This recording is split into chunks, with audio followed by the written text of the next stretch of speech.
$12 బిలియన్ల ఖర్చుతో ఒక దేశం తన తీర ప్రాంతాల వెంట 100 కిలోమీటర్ల పొడవైన 4 అంతస్తుల భవనం కంటే ఎత్తైన గోడలను ఎందుకు నిర్మిస్తోంది? శత్రు దేశాల దాడి నుంచి రక్షించుకోవడానికి కాదు, ప్రపంచంలోని అత్యంత ప్రమాదకరమైన ప్రకృతి విపత్తు నుండి తన ప్రజల్ని కాపాడుకోవడానికి. ఆ ప్రకృతి విపత్తు పేరే సునామీ. ఒక్కసారి ఊహించుకోండి, గంటకు 700 కిలోమీటర్ల వేగంతో దూసుకొస్తున్న 180 అడుగుల ఎత్తైన సునామీ అలలను తట్టుకోవడం ఎవరితరం కాదు. 2011లో జపాన్ పై దాడి చేసిన అలాంటి ఒక సునామీ కేవలం కొన్ని నిమిషాల్లోనే వేలాది మంది ప్రాణాలను బలి తీసుకుంది.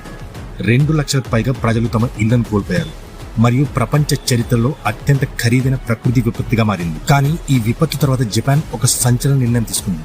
సునామీని ఆపలేకపోతే దానితో పోరాడాలని.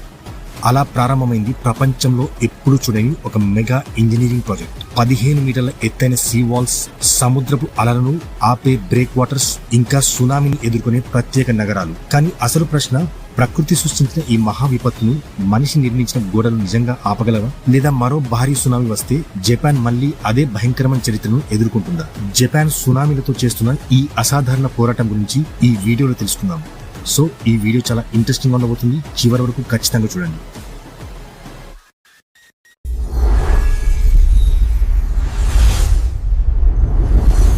గ్లోబల్ చాట్స్ తెలుగు ప్రేక్షకులకి స్వాగతం.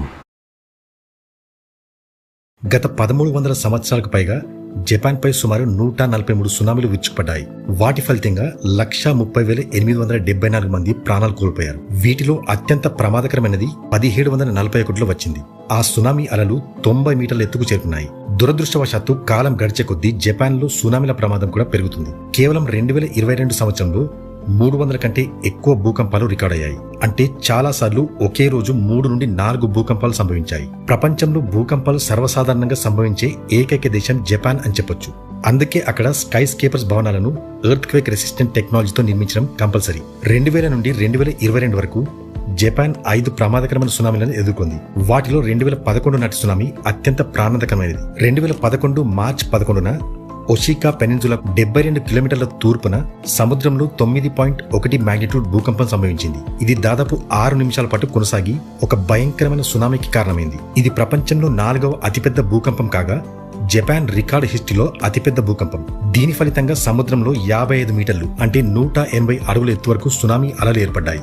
గంటకు 700 కిలోమీటర్ల వేగంతో సెండాయ్ సిటీలోకి దూసుకెళ్లి సముద్ర తీరం నుండి 10 కిలోమీటర్ల లోపల వరకు చేరుకున్నాయి. సునామీలతో ఉన్న అతిపెద్ద సమస్య ఏంటంటే మోడర్న్ టెక్నాలజీ ఉన్నా కూడా సునామీలను అంచనా వేయలేకపోవడం.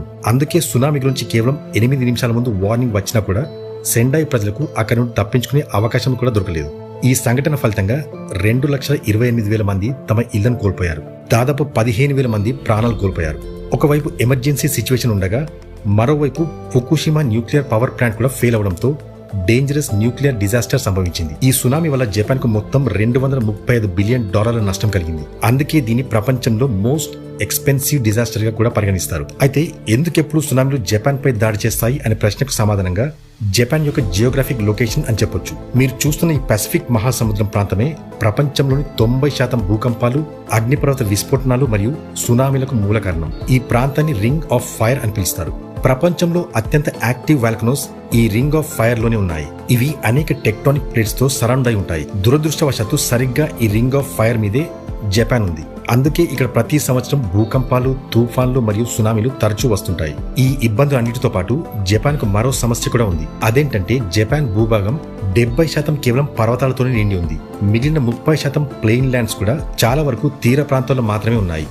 అక్కడ సునామీల ముప్పు నిరంతరం ఉంటూనే ఉంటుంది. నగరాలన్నింటినీ కూడా పర్వత ప్రాంతాలకు తరలించడం అనేది అసాధ్యమైన పని. కానీ జపాన్ తన తీర ప్రాంత నగరాలను కాపాడుకోవడానికి శతాబ్దాలుగా తీవ్రంగా కృషి చేస్తోంది.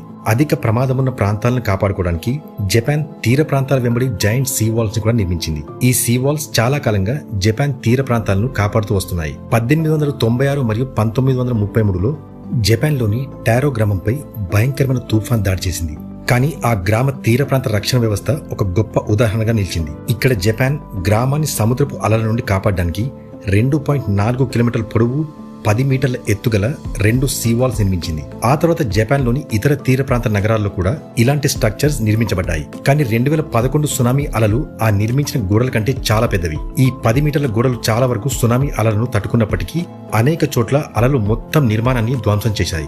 2011 భూకంపం తర్వాత జపాన్ సముద్రపు గోడలను మరింత ఎత్తుగా పొడవుగా నిర్మించాలని నిర్ణయించుకుంది. ఈ పని కోసం $12 బిలియన్ కేటాయించింది మరియు తూర్పు తీరంలో 400 కిలోమీటర్ల పొడవైన 15 మీటర్ల ఎత్తైన గోడలను నిర్మించాలని నిర్ణయించుకుంది. ఈ గోడలను మునుపటి గోడల కంటే 5 మీటర్ల ఎత్తుగా నిర్మించగా వాటి ఫౌండేషన్ భూమిలో 25 మీటర్ల లోతు వరకు ఉంది.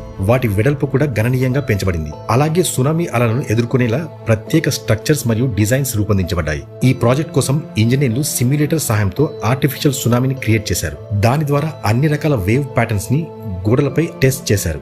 వైబ్రేటర్ టెక్నాలజీ సాయంతో 2011 భూకంపం వచ్చిన తీరును రీక్రియేట్ చేశారు. అలలు ఎంత పెద్దవిగా ఉంటాయి, ఎంత ప్రెషర్ జనరేట్ చేస్తాయి అన్నది మొత్తం కూడా సిమ్యులేటర్ ద్వారా క్యాల్కులేట్ చేశారు. అప్పుడు ఒక ఇంట్రెస్టింగ్ విషయం కనిపించింది. 2011 సునామీ అలలు జపాన్ ను డైరెక్ట్ గా డ్యామేజ్ చేయలేదు. సీ వాల్స్ వల్ల వాటి ప్రెషర్ చాలా వరకు బ్రేక్ అయి అవి వరద రూపంలో ముందుకు వెళ్లాయి. టెస్టింగ్ తర్వాత సీ వాల్స్ ని కర్వ్ షేప్ డిజైన్ లో చేశారు. సముద్రపు అలలు ఆ గోడలను తాకినప్పుడు కర్వ్ షేప్ కారణంగా అలలు వెనక్కి తిరిగి వెళ్తాయి. దీనివల్ల ఒక అల వెనక్కి వెళ్లి వెనక నుండి వస్తున్న మరో అలను బ్రేక్ చేస్తుంది. సునామీ ప్రెషర్ ని తగ్గించడానికి జపాన్ సీ వాల్స్ మాత్రమే కాకుండా సముద్రంలో హాట్ స్పాట్ లొకేషన్లలో బ్రేక్ వాటర్స్ కూడా నిర్మించింది. అలలు సముద్ర తీరం వైపు వస్తున్నప్పుడు మొదట బ్రేక్ వాటర్స్ వాటి ప్రెషర్ ని తగ్గిస్తాయి. ఆ తర్వాత 15 మీటర్ల సీ వాల్స్ వాటిని ఎదుర్కొంటాయి. అయితే కొందరు లోకల్ కమ్యూనిటీస్ ఈ సీ వాల్స్ పై కొంత అసంతృప్తిగా ఉన్నారు. ఎందుకంటే కొన్ని చోట్ల ఈ వాల్స్ 4 అంతస్తుల బిల్డింగ్ అంత ఎత్తుగా ఉంటాయి. దాంతో ప్రజలకు జైలు వాతావరణంలో ఉన్న ఫీలింగ్ వస్తుందని తెలిపారు. కొంతమంది అయితే ఈ సీ వాల్స్ వల్ల జపాన్ టూరిజం కూడా తగ్గిపోతుందని భయపడుతున్నారు. జపాన్ సునామీలను 2 లెవెల్స్ గా డివైడ్ చేసింది. లెవెల్ 1 సునామీలు ప్రతి 50 నుండి 60 సంవత్సరాలకు ఒకసారి వస్తాయని అంచనా వేసింది. ఇవి దాదాపు 15 మీటర్ల ఎత్తు వరకు ఉంటాయి. సీ వాల్స్ వాటి కోసమే నిర్మించబడ్డాయి. కానీ లెవెల్ 2 సునామీలు మాత్రం కొన్ని వందల సంవత్సరాలకు లేదా 1000 సంవత్సరాలకు ఒకసారి వస్తాయి. అలాంటి సునామీలను ఈ సీ వాల్స్ ఒకటే ఆపలేవు. అందుకే హాట్ స్పాట్ లొకేషన్ లో సునామీ మిటిగేషన్ పార్క్స్ నిర్మించనున్నారు. ఈ పార్క్లలో చెట్లు ఒక నేచురల్ బ్యారియర్ గా తయారవుతాయి. ఇది సునామీ ప్రెషర్ ని బ్రేక్ చేయడమే కాకుండా అలలు వెనక్కి వెళ్లేటప్పుడు తీసుకెళ్లే పెద్ద పెద్ద ఆబ్జెక్ట్స్ ను కూడా ఆపగలుగుతాయి. జపాన్ సీ వాల్స్ ఇంజనీరింగ్ నిజంగా ఆశ్చర్యకరమైనది. ఇది వినాశకరమైన సునామీలను ఎదుర్కోవడంలో కొంతవరకు సహాయకారిగా ఉంటుంది. జపాన్ ప్రకృతి వైపరీత్యాల నుండి తనను తాను రక్షించుకోవడానికి శాశ్వత ప్రయత్నాలు చేస్తుంది. ఈ సీ వాల్స్ కూడా శాశ్వత పరిష్కారం కాదని జపాన్ తెలుసు. గ్లోబల్ వార్మింగ్ కారణంగా సీ లెవెల్స్ రోజు రోజుకు పెరుగుతున్నాయి. తీవ్రమైన తుఫాన్లు కూడా పెరుగుతున్నాయి. భూకంపాలు కూడా తరచుగా వస్తుంటాయి. 100% ప్రొటెక్షన్ ఇవ్వలేమని జపాన్ కూడా బాగా తెలుసు. కానీ $12 బిలియన్ ఖర్చు చేసి జపాన్ తన ప్రజల కోసం ఇలాంటి విపత్తుకరమైన సమయంలో ఆ ప్రదేశం నుండి తప్పించుకోవడానికి కొంత సమయాన్ని ఇవ్వగలుగుతుంది. అందుకే ఈ వాల్స్ సునామీ ప్రెషర్ తట్టుకున్నప్పుడు ప్రజలు అక్కడి నుండి సురక్షితమైన ప్రదేశాలకు వెళ్ళడానికి కొంత సమయం దొరుకుతుంది. సో ఇది ఈ రోజు వీడియో. ఈ వీడియో కనుక మీకు నచ్చినట్లయితే ఒక లైక్ అండ్ షేర్ చేయండి.